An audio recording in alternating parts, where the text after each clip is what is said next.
तीन दोस्तों का एग्ज़ाम सेंटर हरदोई में पड़ा था, तो वहीं पे उनको गांव में रहना पड़ा था जब तक एग्ज़ाम था। चलिए सुनते हैं आगे की कहानी। हेलो, मेरा नाम आंचल है और आप हैं मेरे YouTube channel real horror incident पर। उन्होंने मुझे अपनी कहानी सुनाई तो यही बताया था कि हम जब प्राइवेट पढ़ाई कर रहे थे तो मेरा सेंटर हरदोई गया था। तो सर हम लोग को लेके हरदोई गए थे, वहाँ पे कॉलेज दिखाया और ये कहा कि आप लोग अपना ग्रुप में इसी गांव में ही अपना रहने का बंदोबस्त खुद कर लीजिए और यहीं लोगों से बात कर लीजिए जो आपको अपने यहाँ रुकने के लिए दे दे, वहीं पे आप लोग अपना रहने का इंतजाम करिए। तो उसके बाद ये लोग अपना जैसे एग्ज़ाम से पहले ही गए थे 2 दिन पहले, तो अपना इंतजाम करने के लिए वहीं गांव में ही लोगों से पूछताछ करने लगे कि कहाँ जिसको रहने का ठिकाना मिल जाए।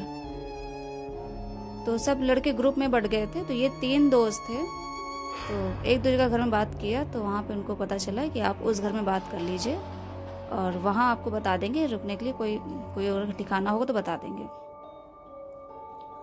तो वो तीनों दोस्त वहीं पे अपना गए, उन्होंने अंकल से बात किया तो उन्होंने कहा हाँ ठीक है, रुकने के लिए मेरे पास इंतज़ाम है, मैं यहाँ रहता हूँ और सड़क पार करके ही अंदर जाके मेरा एक घर खाली पड़ा है जहाँ मेरी गाय भैंस रहती हैं और ऊपर पूरा खाली पड़ा है, तुम लोग चाहे तो अपना एग्ज़ाम तक के लिए वहीं पर रुक सकते हो।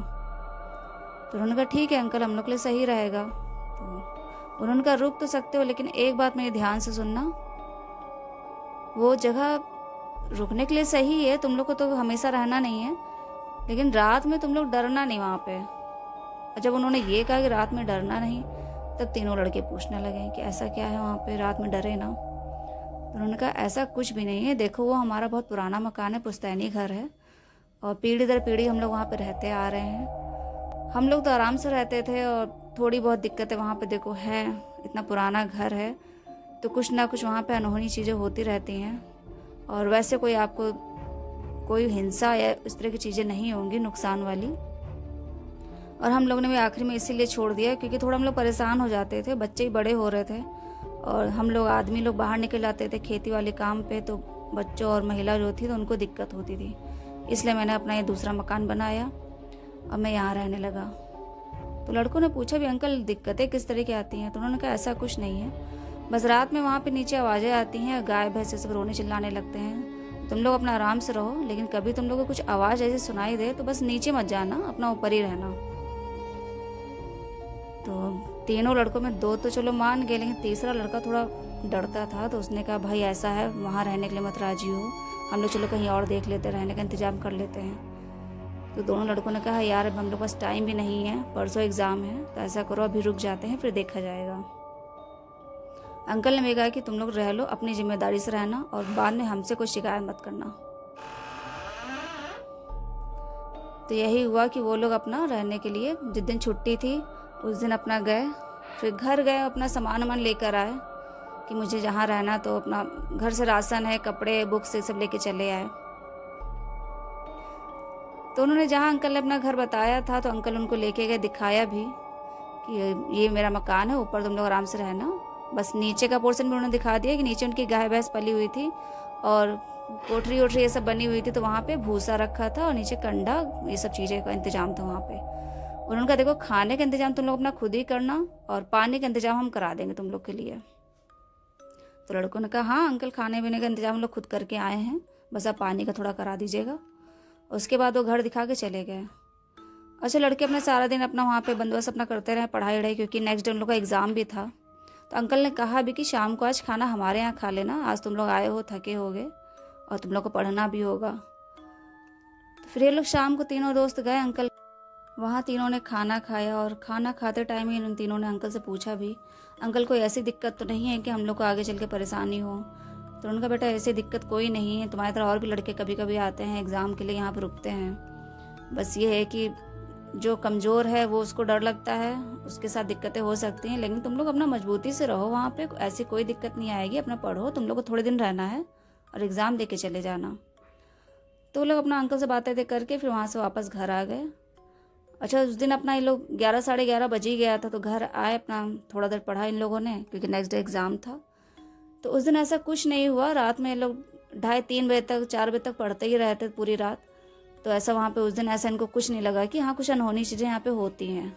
और मॉर्निंग में लोग एग्ज़ाम देने चले गए। फिर उसके बाद जब एग्ज़ाम दे के लोग वापस आए हैं तो फिर इन लोग का यही हुआ कि चलो खाना ना बना लें, फिर पढ़ना है, क्योंकि नेक्स्ट डे इन लोग का फिर एग्ज़ाम था। तो इन लोगों ने खाना वाना जो बनाया अपना फिर पढ़ने के लिए बैठ गए। पढ़ते पढ़ते जब उन लोग उस दिन सोए हैं तो रात में आधी रात के बाद से सब नीचे इनकी जो गाय भैंस पली थी वो सब एकदम से आवाज़ करने लगी, जो भी रोना चिल अक्सर से आवाज़ें आने लगी। अब जब कस कस के आवाज़ें आने लगी तब इन लोग की तीनों की आंखें खुल गई। अच्छा, जो लड़का डरता था उसने पहले कह दिया था कि भाई मैं खिड़की के पास नहीं लेटूंगा, मैं बीच में ही लेटूंगा। तो इन दोनों ने कहा ठीक है तुम बीच में ही लेटो। और ये तीनों लेटे हुए तो पहली बात तो गाय भैंस की आवाज़ से इन दोनों तीनों की आंखें खुल गई। और जब इन लोग की आंखें खुली तो तुरंत ही देखा इनके साइड में जो खिड़की थी वो कस के खुली और बंद हो गई। अब इन लोग को ऑर्डर लगा कि ना कोई हवा चल रही है ना आंधी चल रही है, खिड़की अपने आप से कैसे खुल के बंद हो गई। तो दो दोस्त उसमें से उठे, खड़े हुए, खिड़की के पास देखा जाके तो वहाँ उन्हें कुछ भी नहीं दिखा। फिर उनको अंकल की बात भी याद आई कि आवाज़ तुम्हें जितनी है बस नीचे मत जाना, ऊपर ही रहना। तो फिर ये लोग नीचे नहीं गए। अब तीसरा उसका जो फ्रेंड था वो बहुत डर रहा था, वो एकदम से कांपने लगा कि यार हम नहीं रह पाएंगे यहाँ पे, तुम लोग के चक्कर में मुझे भी यहाँ रहना पड़ रहा है, मैं नहीं रह पाऊँगा, मैं कल ही चला जाऊँगा एग्ज़ाम दे के। तो उन दोनों ने समझाया चल ठीक है तुम चले जाना, लेकिन कल तक तो रुक जाओ, कल तक एग्ज़ाम हो जाए, फिर परसों छुट्टी है ये 3 दिन की, फिर हम तीनों लोग चलेंगे वापस घर। अच्छा, किसी तरह इन लोगों ने रात काटी। उसके बाद नेक्स्ट डे अपना सुबह ये लोग एग्ज़ाम के लिए तैयार हो रहे थे।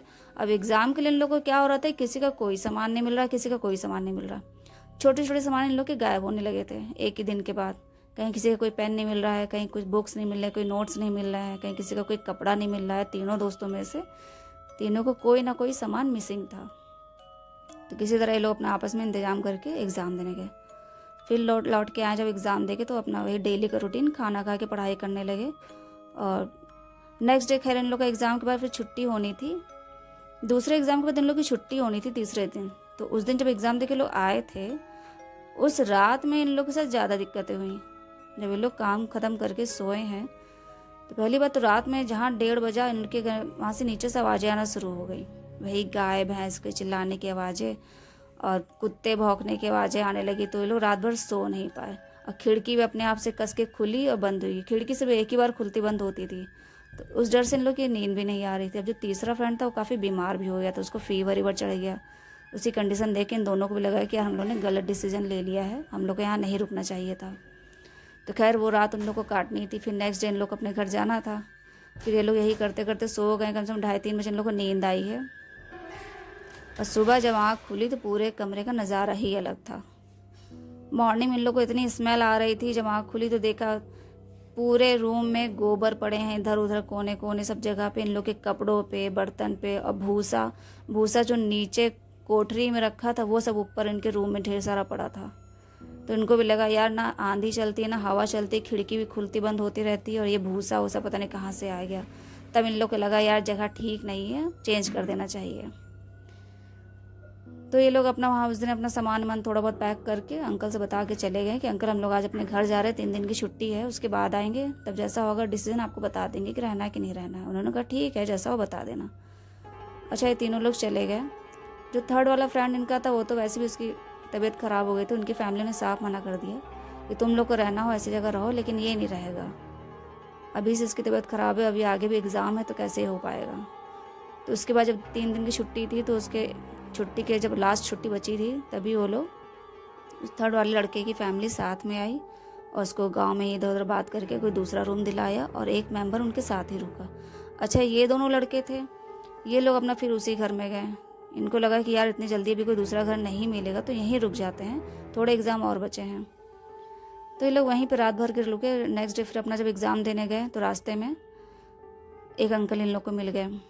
तो अंकल ने पूछा भैया तुम लोग यहाँ के तो हो नहीं, कहाँ से आए हो। तो उन्होंने बताया अंकल हम लोग बाहर से आए हैं, हम लोग का सेंटर पड़ा है यहाँ पे हरदोई में, तो यहीं पढ़ने के लिए आए हुए हैं एग्ज़ाम देने के लिए। तो उन्होंने पूछा आप कहाँ रुके हो तुम लोग। तो बताया उनके घर में रुके हैं, उनकी कोठरी में, वहाँ पे खाली घर पड़ा है।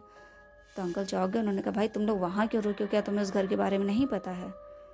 उन्होंने कहा अंकल पता क्या, उन्होंने बताया तो कि हाँ ऐसी दिक्कतें कुछ होती हैं वहाँ पे, अनहोनी घटनाएं और किस्से ऐसे हैं वहाँ पे, लेकिन हम लोग के साथ मजबूरी है, हम लोग अब इस गांव में ज़्यादा किसी को जानते नहीं हैं और एग्ज़ाम तक तो रुकना ही है। तो उन्होंने कहा बेटा ऐसा है वो घर ठीक नहीं है और तुम 3 दोस्त हो तो तीनों में तो तुम देख ही रहो, एक की तुम्हारी तबीयत ख़राब हो गई वो चला गया, तुम 2 बचे हो। पहली बात तो वो घर उनका पुश्तैनी है, उनको इतनी दिक्कतें नहीं होंगी, लेकिन तुम लोग हो बाहर के लड़के, तो तुम लोग के साथ दिक्कतें वहाँ पे आ सकती हैं। अभी इतनी दिक्कतें नहीं आई, अभी तो जैसा तुम बता रहे हो खाली भूसा और गोबर इन्हीं सब की दिक्कतें हैं, सामान मिसिंग हो रहा है, लेकिन वहाँ पे कोशिश करो वहाँ पे मत रुको। तो फिर वो बोले भी अंकल अब रुके, हम लोग जाएँ तो जाएँ कहाँ, क्योंकि इतनी जल्दी कोई कमरा हम लोग को नहीं दे रहा है, क्योंकि हम लोग बाहर के लड़के हैं तो गाँव वाले भी जल्दी नहीं देते हैं घर। तो उनका अगर ऐसी दिक्कत आ रही है तो इमरजेंसी है, तो हमारा एक कमरा खाली पड़ा है, वहीं तुम लोग रुक जाओ। तो इन लोग को भी ये ठीक लगा आइडिया कि चलो एक अंकल हैं अपना हेल्प कर रहे हैं। तो ये लोग शाम तक जब अपना वही घर पे लौटे तो अंकल से जाके बताया कि अंकल हम लोग यहाँ पे हट रहे हैं और अपना सामान ले जा रहे हैं, हम लोग दूसरी जगह रुकेंगे। तो उन्होंने भी कहा ठीक है भाई, जैसे तुम्हारी मर्जी, और मैं किसी को मना नहीं करता हूँ, मैं इसलिए पहले ही बता देता हूँ कि इस घर में ऐसी दिक्कतें हैं, अगर तुम लोग रह सकते हो तो रहो, वरना अपना कुछ भी इंतजाम कर लो। तो खैर वो लड़के भी अपना, दोनों दोस्त थे, अपना उन्हीं अंकल के यहाँ चले गए। उनका एक रूम खाली था, वहीं पर रह के उन लोगों ने सारे एग्ज़ाम अपने किए। और तीनों दोस्त जब फिर वापस घर आए पूरा एग्ज़ाम दे के क्लियर करके, तब जब घर आए थे तब उन्होंने घर में बात तब शेयर करी इन दोनों। तो ये था एक छोटा सा किस्सा हरदोई का जो इन तीनों दोस्तों के साथ हुआ था। आप लोग को ये कहानी कैसी लगी? अगर अच्छी लगी है तो प्लीज़ लाइक करें, सब्सक्राइब करें। धन्यवाद।